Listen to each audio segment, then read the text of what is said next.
not used to the Nepalese style. That's why Ahmad said, you bring nanglo, and I said no. Guys, dito kami sa waiting shed kasi idadaan ni Santos ang mga dala niya. Diretso na siya sa ospital. Siya ang magbantay dun kay Buwa. Kasi si Sarmila ang nagbantay for simula kahapon. Doon din si Sarmila natulog. Then kanina si Sita ang nag-relieve. Tapos si Sita Didi ay hindi rin magandang pakiramdam, so ngayon si Santos ang mag-relieve. Guys, we got our parcel.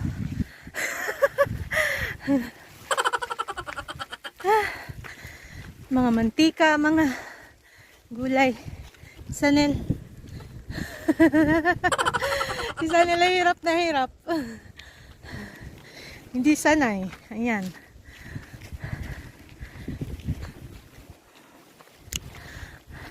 Let's just go from there. But the video will be nice from here. Okay, let's go there. So shortcut yan. Pero sabi ni Sanel, hindi daw yan siya shortcut. Then dito ay main road. So ito guys, kalsada na. Dati putol yan na. Putol yan dyan siya, oh. Yung may itim dyan. Putol ang kalsada ngayon. Meron na. Hirap ang video. Come.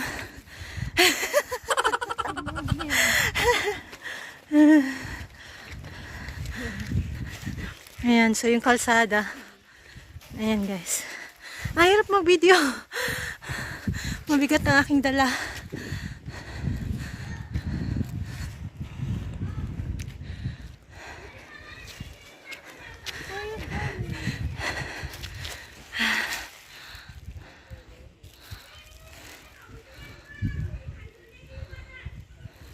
Guys, kalsada na yan. Papunta doon sa dulo. So, kunti na lang ang hindi kalsada. Sa nail side.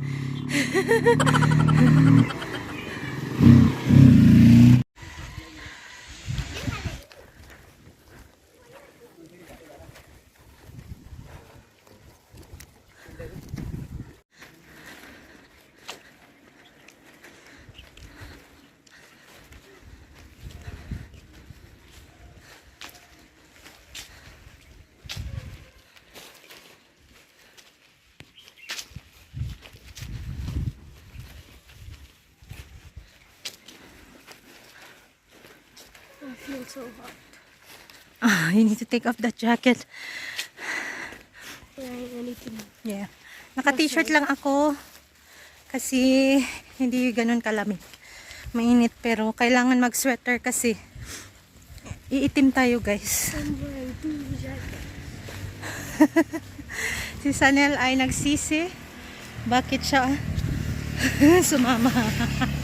Bored na daw siya.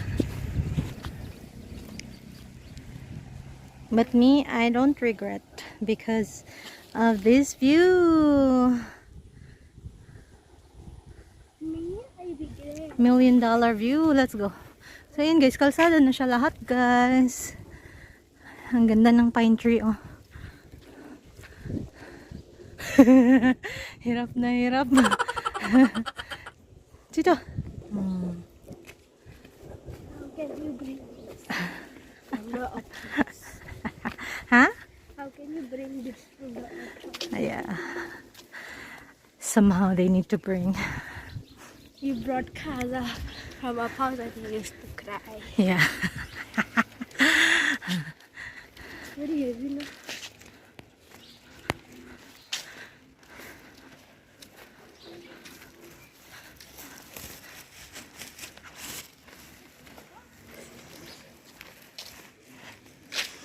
So, it's kalsada na guys. And then, I mean, yung ano na ba, simentado na. Then, konting part na lang ang hindi simentado. Ay, malaking part pa pala doon. Pero at least dito na part ay, dito kasi yung sobrang mabato. Dati. So, ngayon, ayan na. Smooth na siya. Sakit na ng kamay ko, kaya mamaya ulit.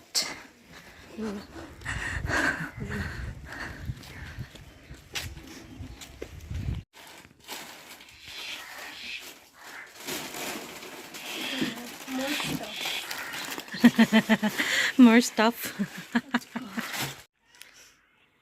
Good morning, guys. Vitamin D. Alas 8 na dito. Nabigyan ko na si ama ng tsaa at biscuit. Maya-maya magluluto ako, guys. Magtsatsaa tayo. Mga bata itulog pa. Malamig. Kaya vitamin D muna ako. Si Puwa ay nasa ospital pa din. Baka ngayon or bukas maka check out maano na siya, makauwi na siya, makalabas na siya. Andun si Santos, siya yung nagbabantay. Alternate sila ni Sarmila, yung bunso nilang babae. Malaking tulong pag may mga kapatid kang kasundo na andyan para sa'yo. Pag pagdating sa mga magulang nila. So mas magaan. I mean, mas alam niyo yon, mas less ang burden ba. Buti na lang sa pamilya ni Santos, sila, close sila, guys. Nagtutulungan sila ba. So ayun, there's a lot to be thankful for. Ang ganda ng ng sikat ng araw. Pero weak siya, guys, kaya malamig, pero hindi kasing lamig sa Kathmandu.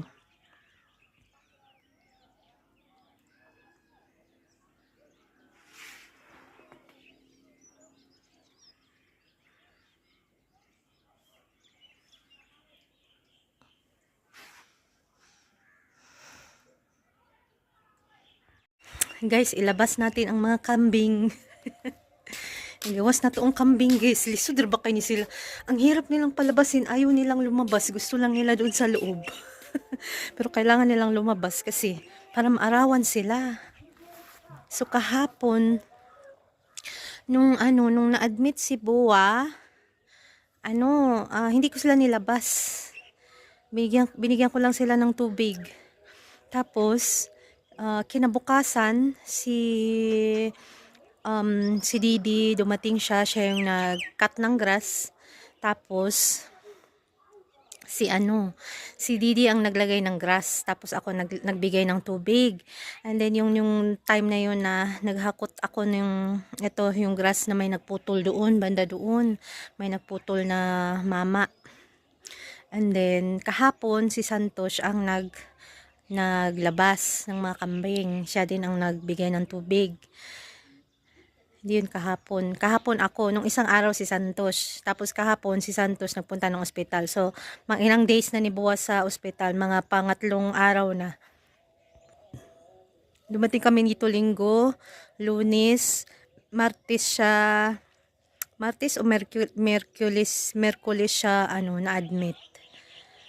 Oo. So, pang-apat na araw na ata ngayon, hindi ko na maano, guys. Sabado ngayon. So, hindi kami makauwi ng mga bata. Siguro bukas, Linggo or Lunes pa kami makakauwi. Ang start ng school ng mga bata ay bukas na Linggo. So, ilabas muna natin si mga kambing.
okay na ang ating kambing. Si Ama, ilutuan ko ng egg soup. Kasi may ano siya, may flu. Meron siyang ubusipon, guys. Grabe, naka-weak ang immune system.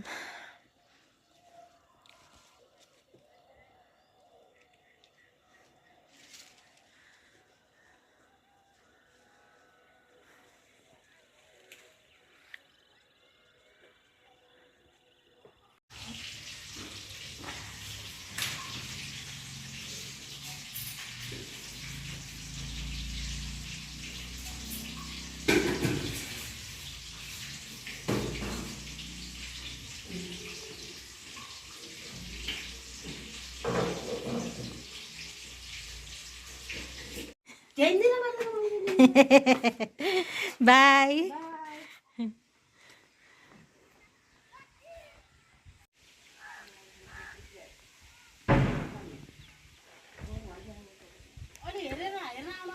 Duka.